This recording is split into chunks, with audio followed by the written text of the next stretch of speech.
Om Namo Bhagavate Vasudevaya. I offer my humble obeisance unto the Supreme Personality of Godhead, Vasudeva. Narayanam namaskrityam naram chaiva narottamam devim saraswatim vyasam tato jayam mudirayet. Before reciting Srimad Bhagvatam, which is the very means of conquest, one should offer respectful obeisance unto the Supreme Personality of Godhead, Narayana, unto Narayan Rishi, the supermost human being, unto Mother Saraswati, the goddess of learning, and unto Srila Vyasadeva, the author of Srimad Bhagavatam.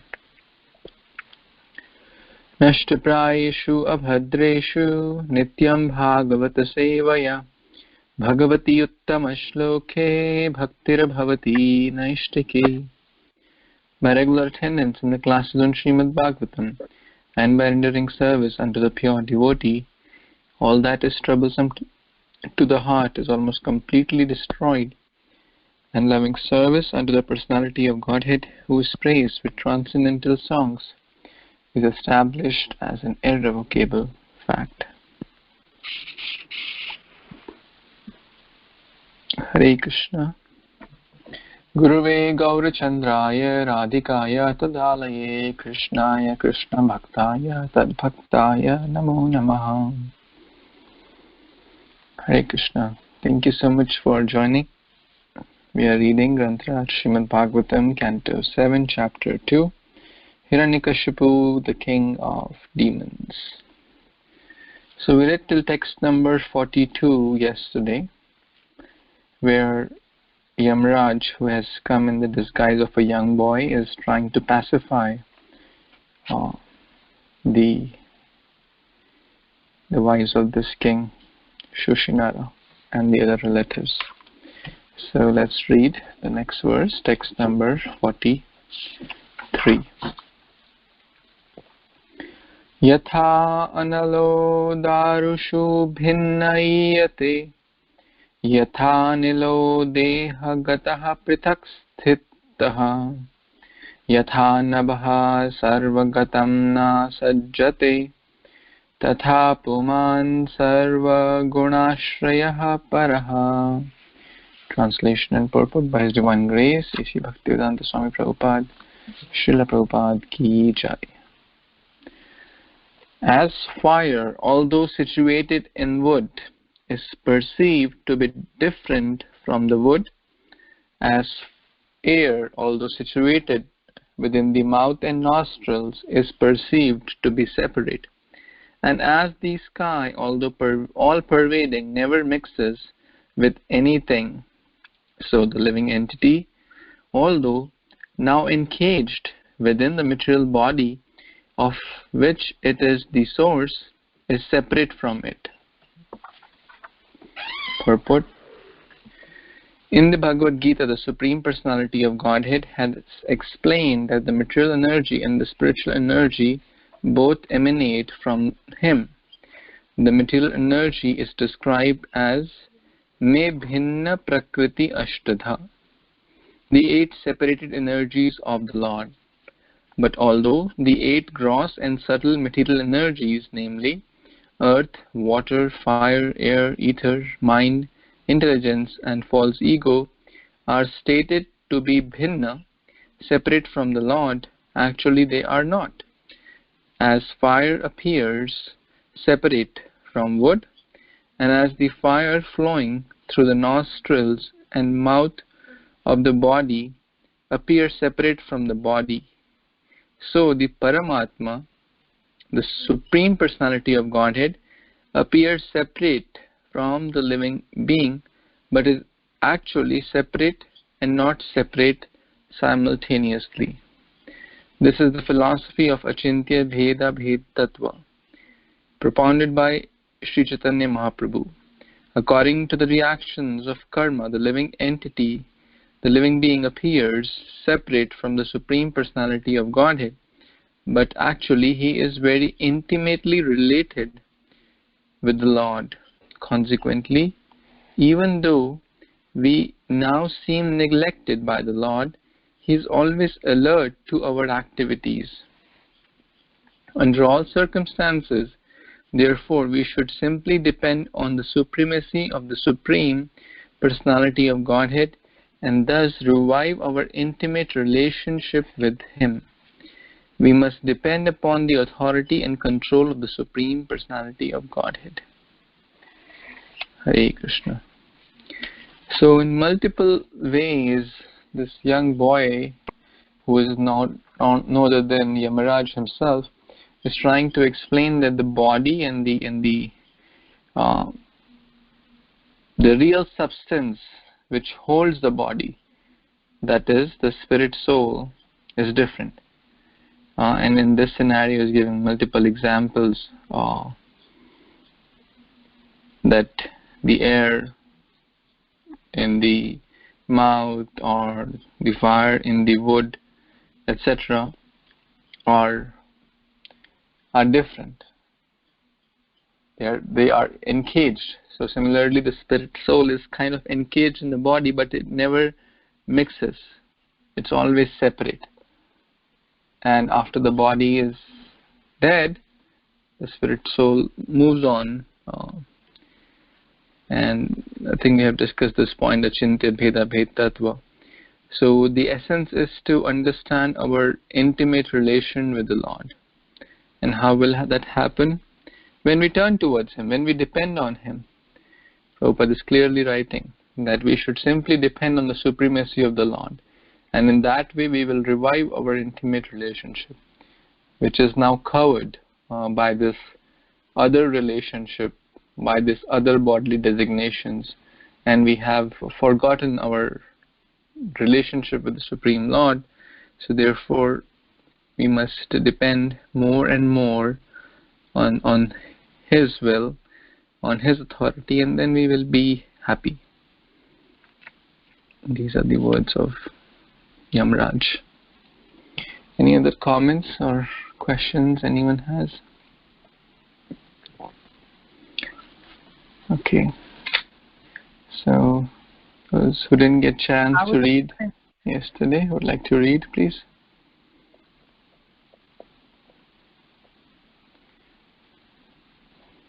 Nandini Mataji, you want to read?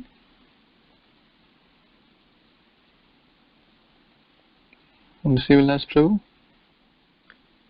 Yes, Prabhuji, Danda Pranam, everyone. Text 44. Suyagyo nanva e avam sete muddayam anuso chatam yasrotayo nuvateha sanadrishyeta kar hichit. Translation and purport by His Divine Grace A.C. Bhaktivedanta Swami Prabhupada, Srila Prabhupada Ki Jai. Translation. Yamaraja continued, O lamenters, you are all fools. The person named Suyagya, for whom you lament, is still lying before you and has not gone anywhere. Then what is the cause for your lamentation? Previously he heard you and replied to you, but now, not finding him, you are lamenting. This is contradictory behavior, for you have never actually seen the person within the body who heard you and replied. There is no need for your lamentation. For the body, you have always seen it lying here. Purport. This instruction by Yamaraj is in the form of a boy is understandable even for a common man. A common man who considers the body the self is certainly comparable to an animal. Yasyatma buddhi kunapetri dhatuke sa eva go kara. But even a common man can understand that after death a person is gone. Although the body is still there, a dead man's relative lament that the person has gone away. For a common man sees the body but cannot see the soul. As described in Bhagavad Gita, Dehinosmin yada dehe, the soul, the proprietor of the body, is within. After death, when the breath within the nostrils has stopped, one can understand that the person within the body, who was hearing and replying has now gone. Therefore, in effect, the common man concludes that actually the spirit soul was different from the body and has now gone away. Thus, even a common man coming to his senses can know that the real person who was within the body and was hearing and replying was never seen. For that which was never seen, what is the need of lamentation? So this beautiful verse, the logic given here is what Prabhupada always tries to bring up, and it is the first step to understand we are not the body but we are the soul. And that's the beginning of spiritual life once we start to understand this concept. And here Yamaraj is very skillfully telling the ladies who are holding on to the body and crying, not letting to do the karmas, cremating the body or anything. They're crying, holding on to the body, and Yamaraj is so skillfully asking them, if you are so attached to the body, why are you crying? The body is still there.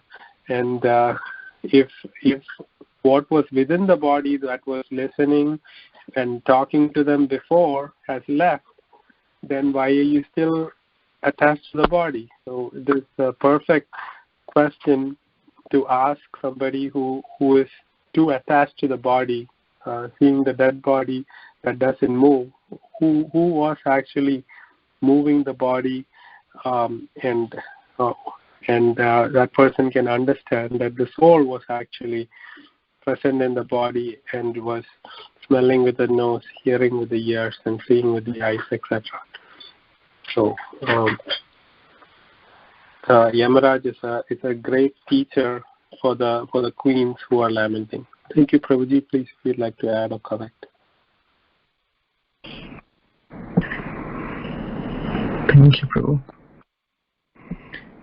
It's a very, very good logic which anyone from any background, from any religion can understand or try to understand, who has little faith. That what is that something is gone, the body is exactly the same. The two eyes, the two legs, the two hands, that has not changed. It's not the number of hands have changed, the number of eyes have changed. What is that missing piece? So that is the spirit soul. That is the missing piece which leads to consciousness in the whole body. And recently I was hearing one lecture, His Holiness Bhakti Prasamrita Swami Maharaj was explaining that the consciousness flows in the body through the medium of the soul, the medium of the blood. Yeah. 44. Hare Krishna. And therefore, like parts of body where the blood does not flow, for example, hair. We chop off the hair, we don't feel any pain, but we chop off a finger, we feel a lot of pain. Or even whatever finger, even a part of the skin, there's a lot of pain because there is consciousness there. But nails and nails and hair, there is no blood. So when we chop them off or cut them, there is no pain because it is dead matter. Similarly, when the soul leaves the body, the consciousness is gone. So the entire body is like dead matter. So the person who was hearing or replying, etc., the software is missing. Will a computer work without the software? Even though the hardware externally may appear good. So Suyagya's hardware, that is the body, was there, but the software was missing. So that's another example or analogy to understand the same point. Any other comments anyone has? Okay. Yes, Vipul Prabhu, you want to read next verse? Yes, Prabhu. Hare Krishna, Prabhuji. Yes. Dandavat all devotees. Prabhuji, the addition to the software point, if we want to understand it more deeply, the software also has drivers. So what we have understood from the theory of body, mind and soul is that driver is Krishna. So if unless and until Krishna comes as a driver, even the software will not be able to work properly. So here in the simile is that Arjun had all the software which was required to function in a good way, but the driver was missing.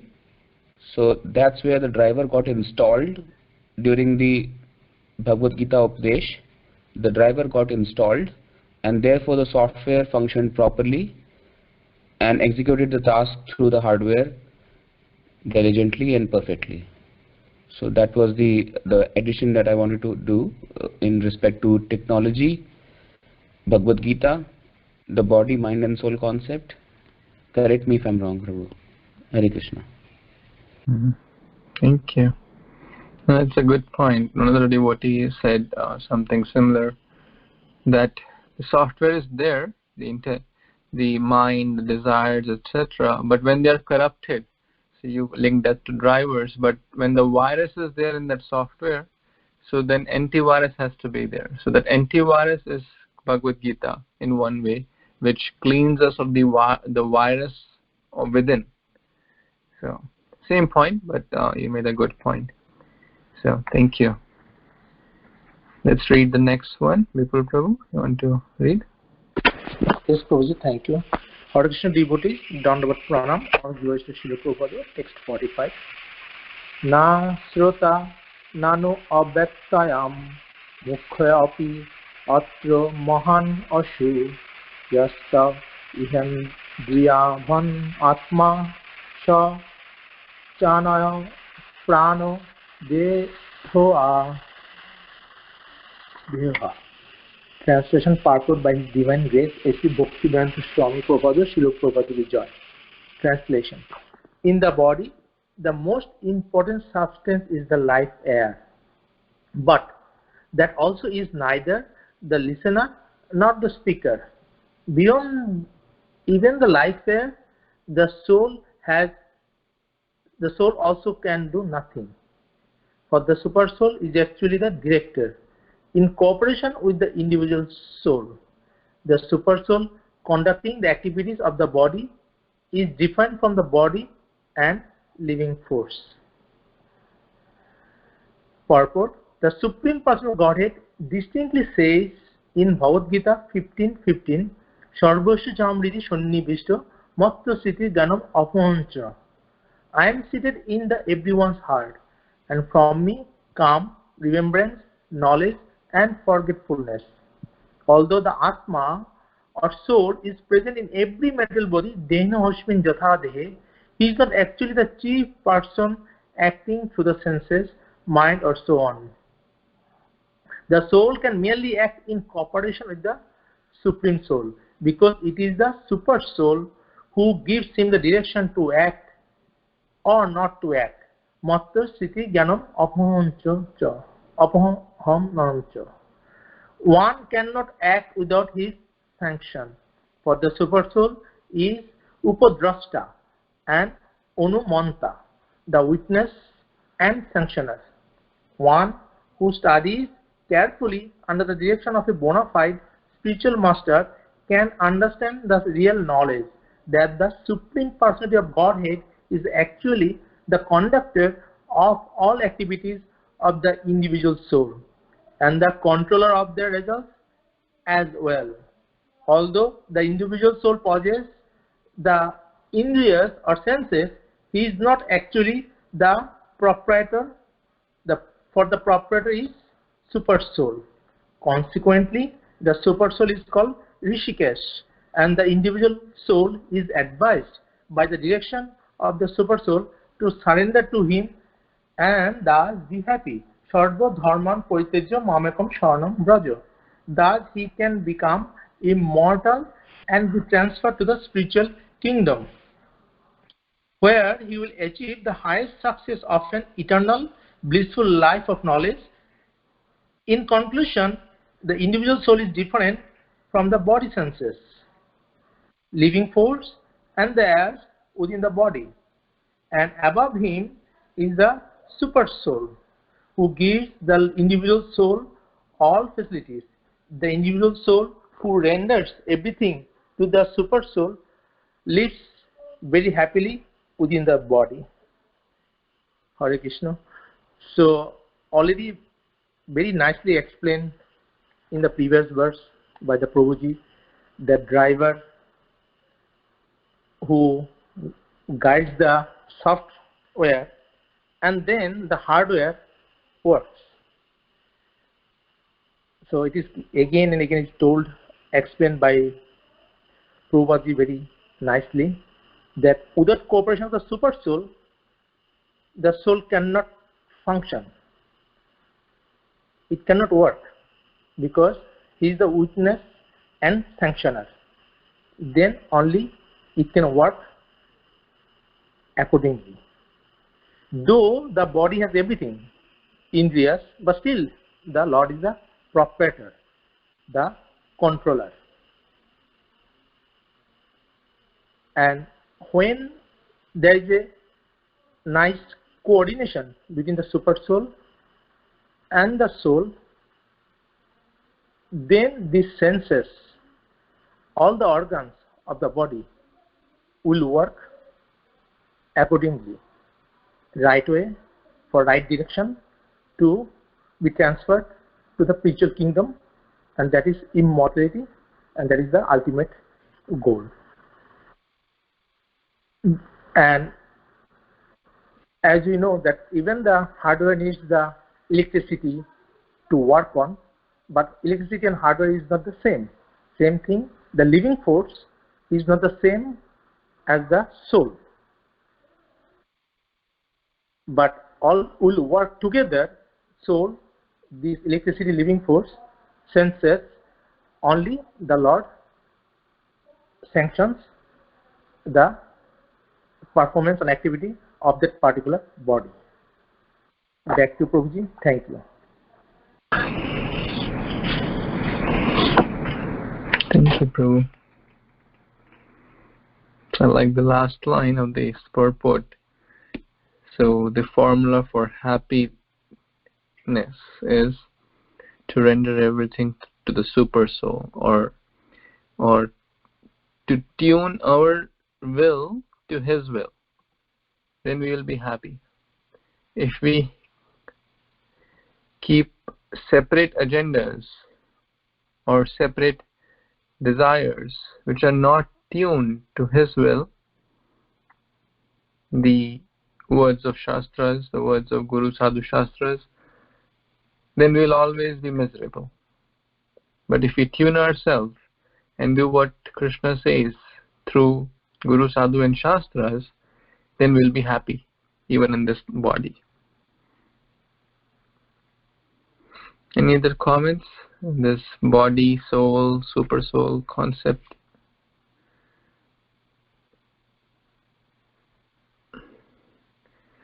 Okay, let's read the next one. Someone who didn't read yesterday? Yes, Mataji. Hare Krishna, Prabhu, I can read. Yes, please. Dandavat to everyone. Text number 46. Bhutendriya manolingan dehanu vachan vibhu bhajyatya sujati yanas tachapi svena tejasa. Translation and purport by A.C. Bhaktivedanta Swami Srila Prabhupada ki jai. The five material elements, the 10 senses and the mind all combine to form the various parts of a gross and subtle bodies.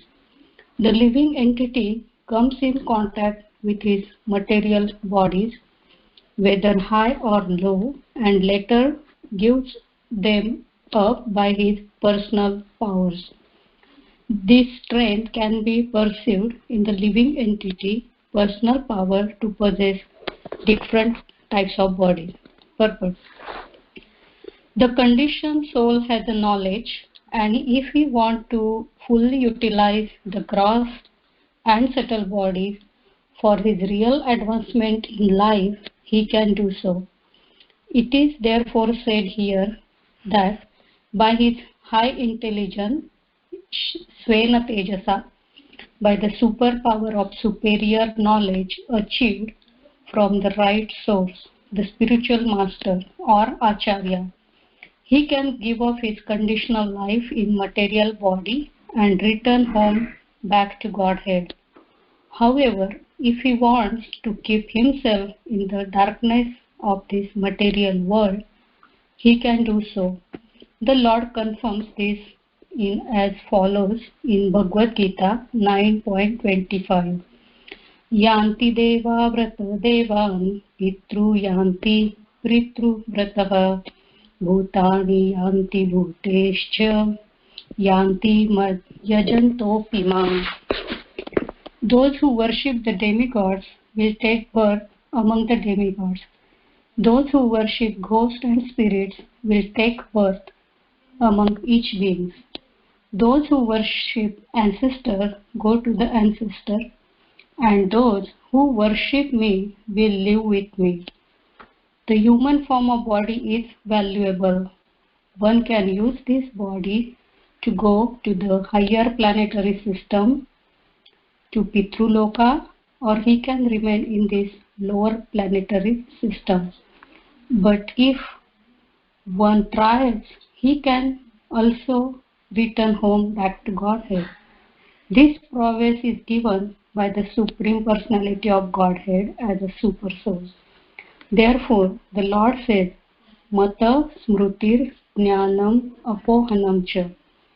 From me come remembrance, knowledge and forgetfulness.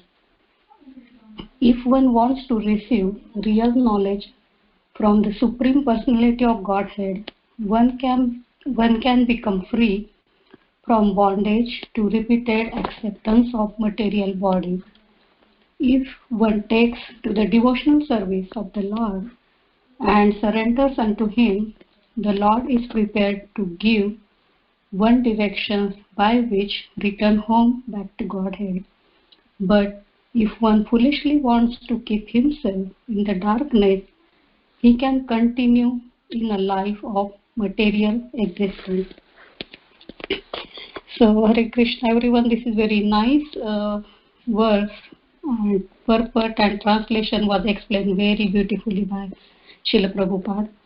So, here Prabhupada ji is giving very nice explanation about the body, which is made up of 5 material elements, 10 senses and mind.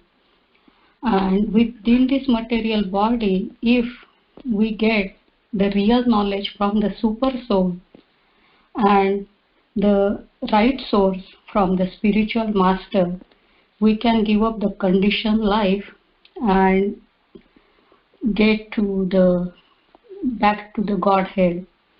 And in this regard, Krishna is saying that Mata Smriti Jnanam Apohanam cha means from him comes a remembrance, forgetfulness and knowledge. So if one wanted to serve the Krishna continuously, he gives the knowledge to that soul so he can come back to him. The verse in Bhagavad Gita, Tesham Satata Yuktanam Bhajatam Priti Purvakam Tadami Buddhi Yogam Tam.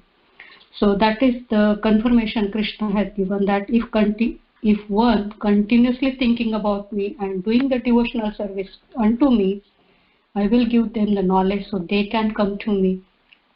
So that's what Prabhupada ji is saying here. And as this chapter is explaining about the mind, soul and body, we are also fortunate that we are getting this knowledge from Prabhupada ji and from the little boy Yamaraja who is explaining this to the queens. So I just get this word. Prabhu, you can add. Thank you.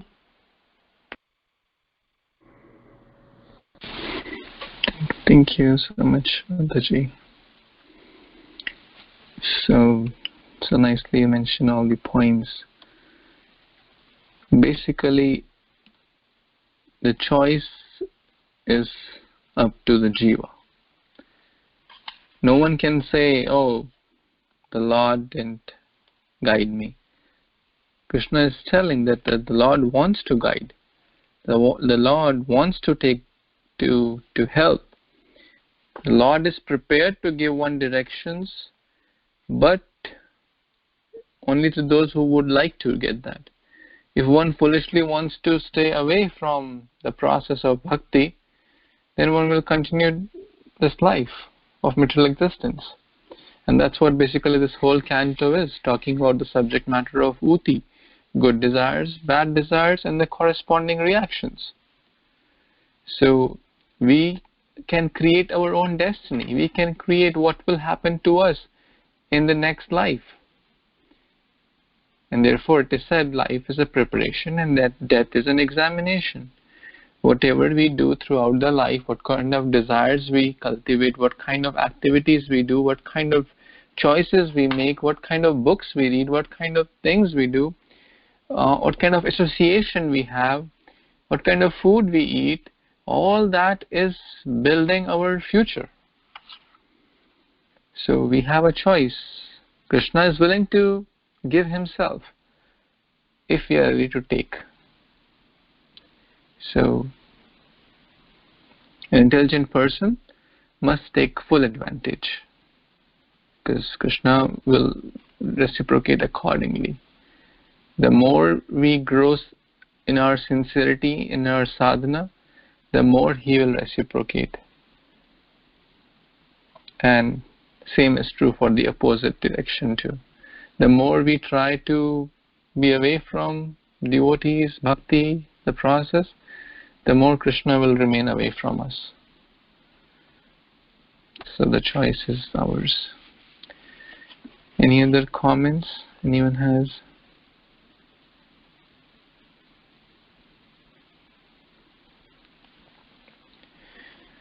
Okay, let's read one more verse. Text 47.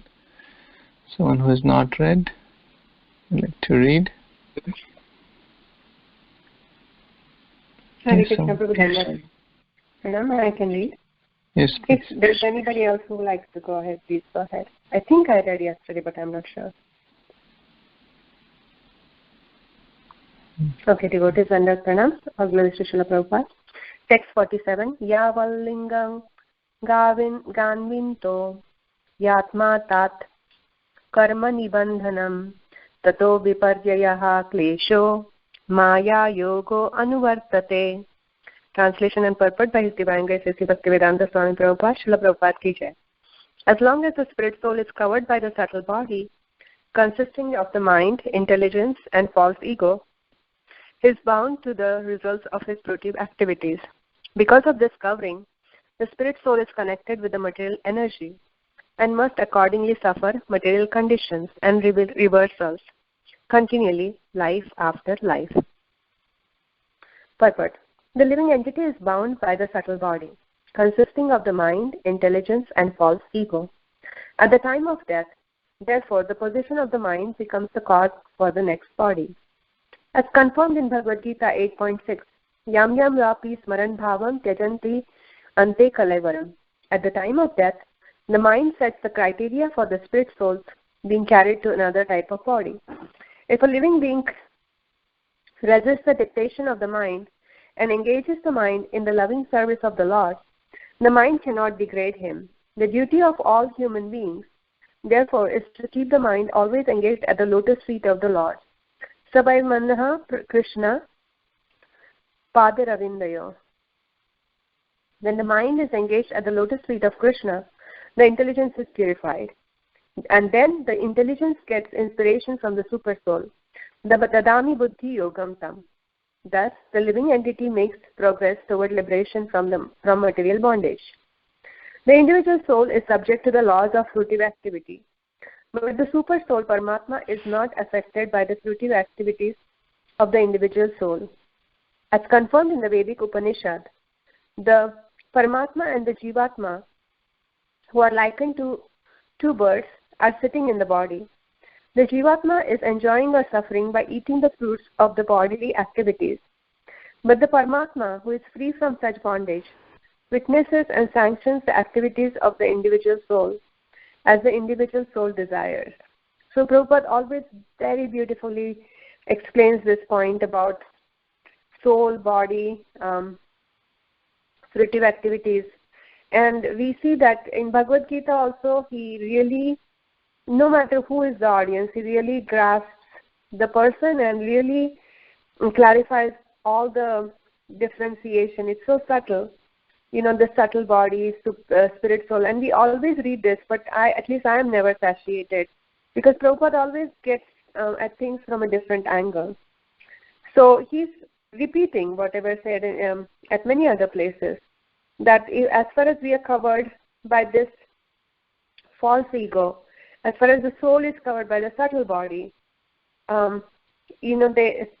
we are bound. We are bound to the cycle of birth and death. We are bound to our karma. We are bound to fruitive activities, and we must suffer because we are bound. We must suffer, when we are free, and that will bring us to next life after life, another body, another body.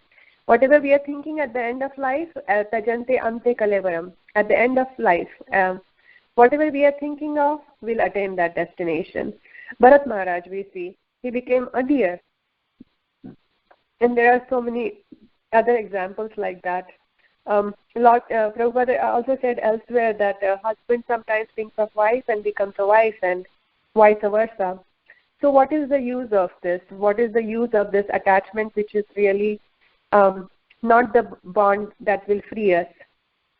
We want to have an attachment that will liberate us. We want to have attachment to the lotus feet of Krishna, being engaged in his service, and so that we get inspiration from the supersoul and progress towards the liberation, progress towards back to Godhead, progress towards no birth, no death, no disease, no coronavirus.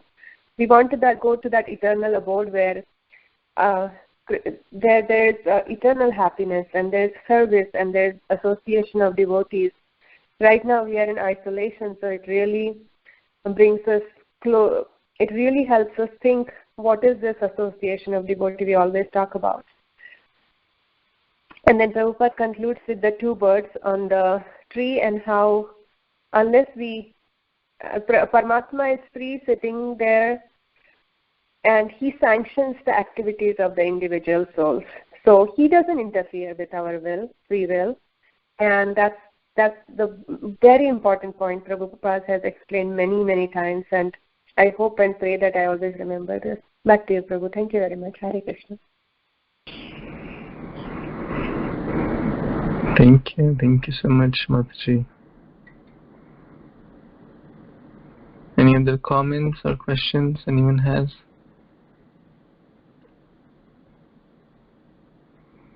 Okay.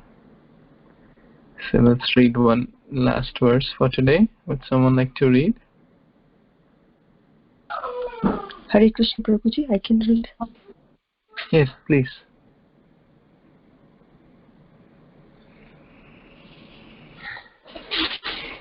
Text 48. Hare Krishna, dear devotees, Dandavat Pranams. Please accept my humble obeisances. All glories to Guru Maharaj and Srila Prabhupada. Text 48. Vitatabhiniveshoyam yadguneshwartadrigvachah yatha manorathas swapnah sarvamendriyakam vasha. Translation and purport by His Divine Grace A.C. Bhaktivedanta Swami Srila Prabhupada ki Jai. It is fruitless to see and talk of the material modes of nature and their resultant so-called happiness and distress as if they were factual. When the mind wanders during the day and a man begins to think himself extremely important, or when he dreams at night and sees a beautiful woman enjoying with him, these are merely false dreams. Similarly, the happiness and distress caused by the material senses should be understood to be meaningless. Purport. The happiness and distress derived from the activities of the material senses are not actual happiness and distress. Therefore, Bhagavad Gita speaks of the happiness that is transcendental to the material conception of life. Sukham atyantikam yattad buddhi grahyam atindriyam. When our senses are purified of material contamination, they become atindriya, transcendental senses. And when the transcendental senses are engaged in the service of the master of the senses, Rishikesha, one can derive real transcendental pleasure.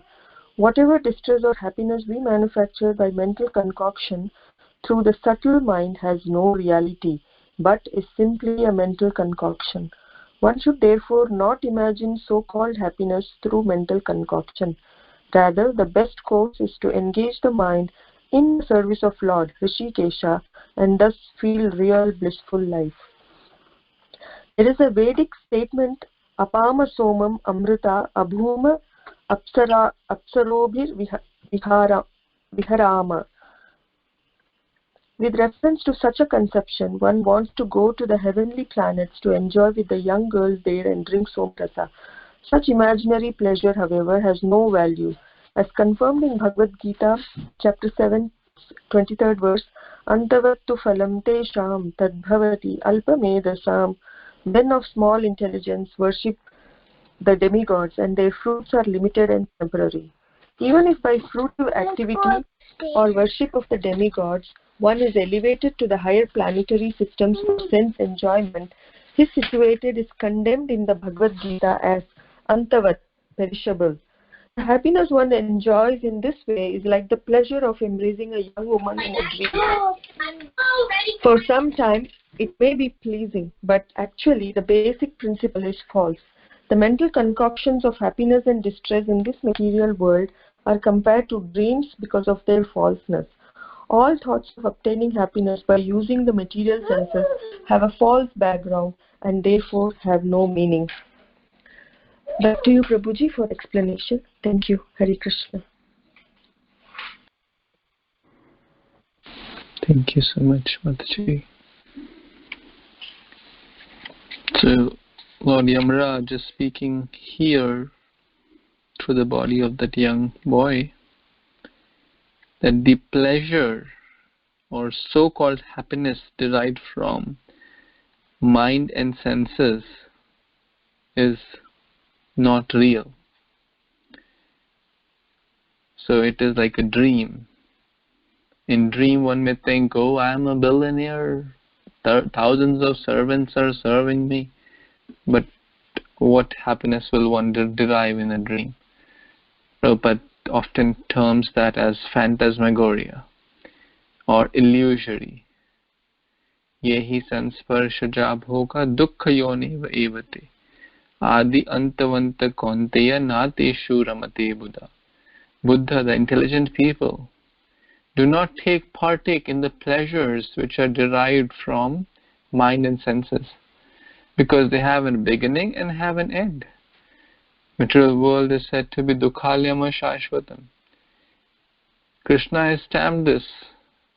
In the other last canto we read, this is like an ocean of salt. And we are looking for nectar or sweetness. How can we find sweetness in the ocean of salt? Never. So, rather than trying to find happiness or so-called happiness, serving the wicked mind and senses for chapala sukha labhalagire, as Govinda speaks in this bhajan we were reading yesterday, for momentarily flickering pleasure, dreamlike pleasure, that does not give true satisfaction to the heart, to the soul, the conditioned soul wanders throughout the life. But how to get that real happiness?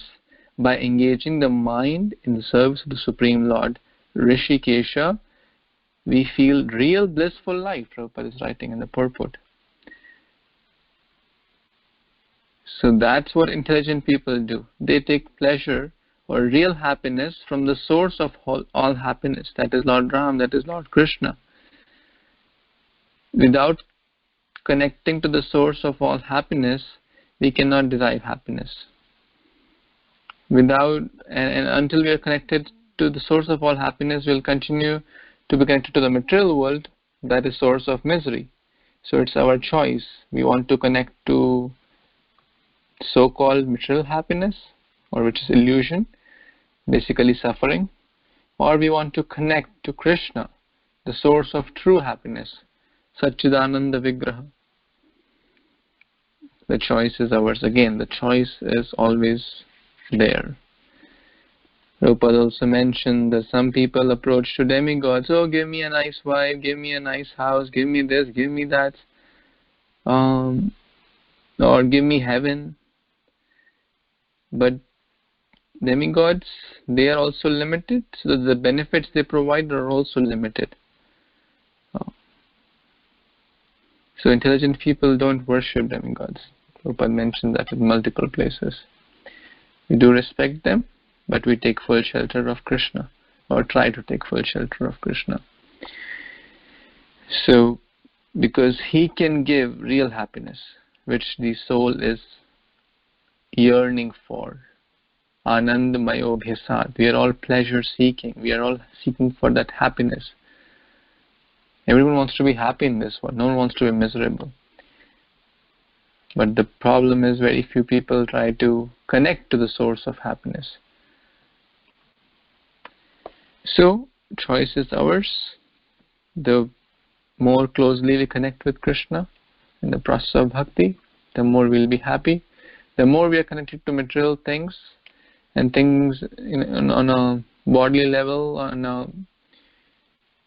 the more we'll be in a so-called happiness state, that is like dream-like happiness.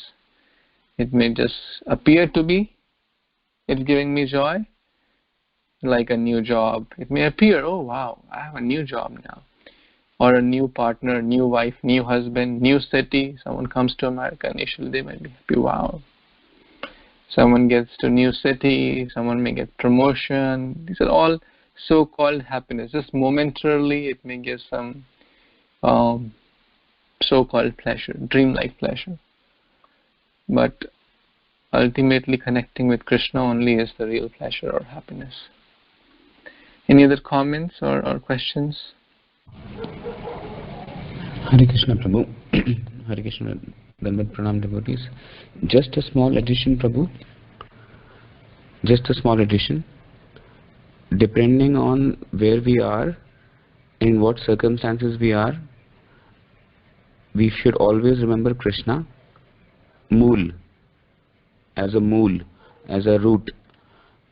However, sometimes there is a situation that occurs that even if we remember Krishna, we have to take some kind of medication, some kind of advice, some kind of approach that we have to follow to come out of our situation from an immediate perspective. Like in the case of coronavirus, everybody is following lockdown. Stay home, stay safe. So ultimately, we are focusing, or we have got enough time to focus on Krishna inside. And that is the bhakti that everybody is trying to be, trying to come up to that level. So the Sangha of Bhakts, we are getting it through the digital media, not exactly physically. So the social distancing is in respect to body, but it is not in respect to the soul aspect. So this is the medicine to reach to Krishna slowly and steadily, but this is a way of, what we can say, this is another way to approach. Similarly, if we want to term it in the aspect of the body being the part and parcel of Mother Nature, so we respect Mother Nature, thinking that Mother Nature is also part and parcel of Krishna. So that awareness has to be there all the time. That mool is Krishna, but we cannot always say Krishna, Krishna, Krishna. When we need a medicine to be fed to the body, we pray to Krishna, Krishna, this is you in the form of medicine. You will cure this body, which is also Krishna. You will cure the mind, which is also Krishna. You will be placed as the driver, as the soul, in reality as Krishna. So it's all in all aspects is Krishna. Please correct me if I'm wrong, Prabhu. Hare Krishna. Well, thank you, Prabhu. Any other comments or questions before we stop today?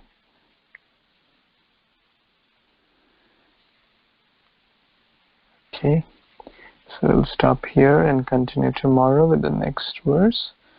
Grantraj Srimad Bhagvatam ki jai, Srila Prabhupada ki jai, Samaveta Gaura Bhaktavind ki jai, Vancha Kalpatarubhyascha Kripa Sindhubhya cha Patitanam Pavanebhyo Vaishnavebhyo Namo Namaha. Thank you so much. Hare Krishna. Hare Krishna. Hare Krishna.